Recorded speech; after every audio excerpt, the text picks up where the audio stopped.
بسم اللہ الرحمن الرحیم الحمدللہ نحمدہ ونصلی علی رسولہ الکریم رب اشرح لی صدری ویسر لی امری واحلل عقدۃ من لسانی یفقہوا قولی۔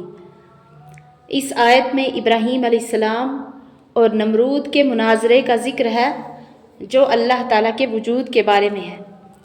اعوذ باللہ من الشیطان الرجیم، بسم اللہ الرحمن الرحیم۔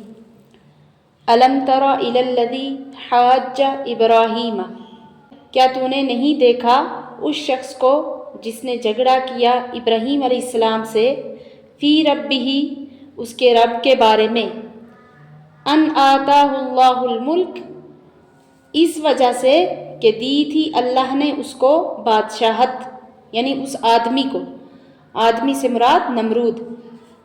اذ قال ابراہیم، جب کہا ابراہیم علیہ السلام نے، ربی الذی یحیی و یمیت، کہ میرا وہ رب ہے جو زندہ کرتا ہے اور مارتا ہے۔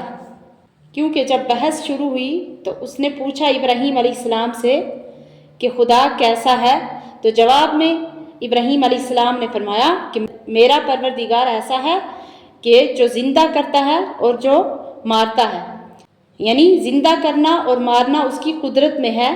تو وہ بے عقل انسان اس زندہ کرنے اور جلانے کا مطلب نہیں سمجھا، تو کہنے لگا، قال انا احیی و امیت، میں بھی زندہ کرتا ہوں اور مارتا ہوں۔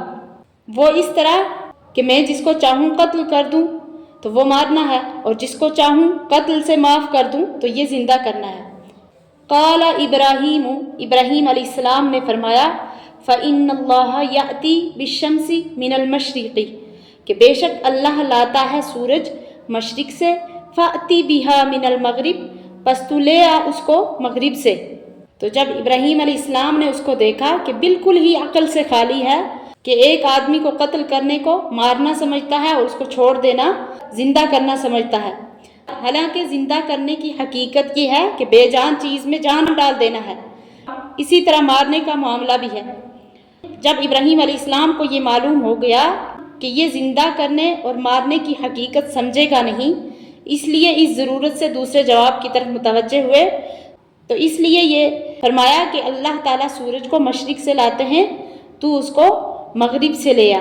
فَبُہِتَ الَّذِي كَفَرَ، تو حیران رہ گیا وہ کافر۔ جب اس کو کچھ جواب نہ آیا تو اس کا مقتضا تو یہ تھا کہ وہ ہدایت کو قبول کرتا، مگر وہ اپنی گمراہی پر جمع رہا، اس لیے ہدایت نہ ہوئی۔ اور آگے فرماتے ہیں، واللہ لا یہدی القوم الظالمین، اور اللہ سیدھی راہ نہیں دکھاتا بے انصافوں کو۔ تو اس آیت سے یہ بھی معلوم ہوا کہ ضرورت کے وقت مناظرہ اور مجادلہ کرنا بھی جائز ہے، تاکہ حق و باطل میں فرق ظاہر ہو جائے۔ تو بعضوں کو یہ شبہ ہوا کہ اس کو یہ کہنے کی گنجائش تھی کہ اگر خدا موجود ہے تو وہی مغرب سے نکالے۔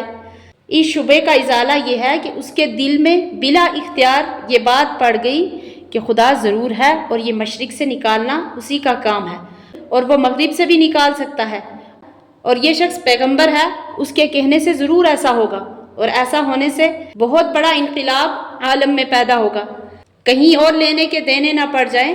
مثلا لوگ اس معجزے کو دیکھ کر مجھ سے منہ پھیر لیں اور ان کی راہ پر ہو لیں، ذرا سی حجت پر میری بادشاہت جاتی رہے۔ یہ جواب تو اس لیے نہ دیا، اور دوسرا کوئی جواب تھا نہیں، اس لیے حیران رہ گیا۔ آگے فرماتے ہیں، او کالذی مر علی قریۃ، یا کیا نہیں دیکھا اس شخص کو جو گزرا ایک بستی پر، وہی خاویۃ، اور وہ گری پڑی تھی، علی عروشہا، اپنی چھتوں کے بل۔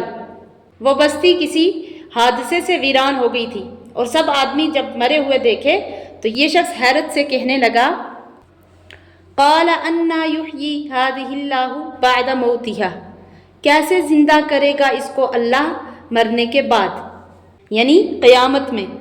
تو یہ تو یقین تھا کہ اللہ تعالیٰ قیامت میں مردوں کو زندہ کریں گے، مگر اس وقت کے زندہ کرنے کا جو یہ خیال غالب ہوا تو اس کی وجہ یہ ہے، اس امر کے عجیب ہونے کے ایک حیرت سی دل پر غالب ہو گئی، اور چونکہ خدا تعالیٰ ایک کام کو کئی طرح کر سکتے ہیں، اس لیے طبیعت ان کی متلاشی ہوئی کہ خدا جانے یہ زندہ کرنا کس صورت سے ہوگا۔ اللہ تعالیٰ کو منظور ہوا کہ اس کا تماشا اس کو دنیا ہی میں دکھلا دیں تاکہ ایک مثال واقع ہو جانے سے لوگوں کو زیادہ ہدایت ہو۔ تو پھر فَأَمَاتَهُ اللَّهُ مِئَةَ عَامٍ ثُمَّ بَعَثَهُ، پھر اللہ نے موت دے دی اس شخص کو 100 سال تک۔ ثُمَّ بَعَثَهُ، پھر اٹھایا اس کو۔ قَالَ كَمْ لَبِثْتَ، تو فرمایا کہ کتنی دیر تو یہاں ٹھہرا۔ قَالَ لَبِثْتُ يَوْمًا، تو وہ بولا آدمی کہ میں ایک دن ٹھہرا، او بعض یوم، یا دن کا کچھ حصہ ٹھہرا۔ قَالَ بَلْ لَبِثْتَ مِئَةَ عَامٍ، فرمایا اللہ تعالیٰ نے نہیں بلکہ تو ٹھہرا 100 سال۔ فانظر الی طعامک، تو دیکھ اپنے کھانے کی طرف، وشرابک، اور پانی کی طرف، لم یتسنہ، کہ وہ خراب یعنی وہ سڑے نہیں ہیں۔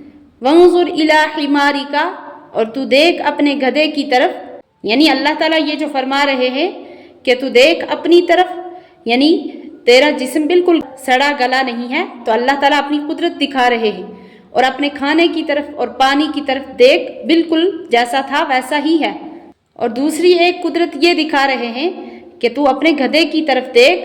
وَلِنَجْعَلَكَ آیَةً لِلنَّاسِ، ہم نے تجھ کو نمونہ بنایا ہے لوگوں کے لیے۔ وَانظُرْ إِلَى الْعِظَامِ، تو دیکھ اس کی ہڈیوں کی طرف، كَيْفَ نُنشِزُهَا، کہ کیسے ہم اب اس کو ترتیب دیتے ہیں یعنی جوڑتے ہیں اس کو۔ ثُمَّ نَكْسُوهَا لَحْمًا، پھر ہم ان پر پہناتے ہیں گوشت۔ تو بس جب گوشت چڑھایا تو جان بھی ڈال دی۔ فَلَمَّا تَبَيَّنَ لَهُ، پھر جب ان پر یہ چیز ظاہر ہو گئی، قَالَ، تو کہنے لگے، أَعْلَمُ، اب مجھے معلوم ہو گیا، أَنَّ اللَّهَ، کہ اللہ تعالیٰ، عَلَى كُلِّ شَيْءٍ قدیر، ہر چیز پر قادر ہے۔ اور یہاں جس بندے کا ذکر ہے وہ حضرت عزیر علیہ السلام ہیں جو اللہ تعالیٰ کے نبی ہیں۔ وآخر دعوانا ان الحمد للہ رب العالمین۔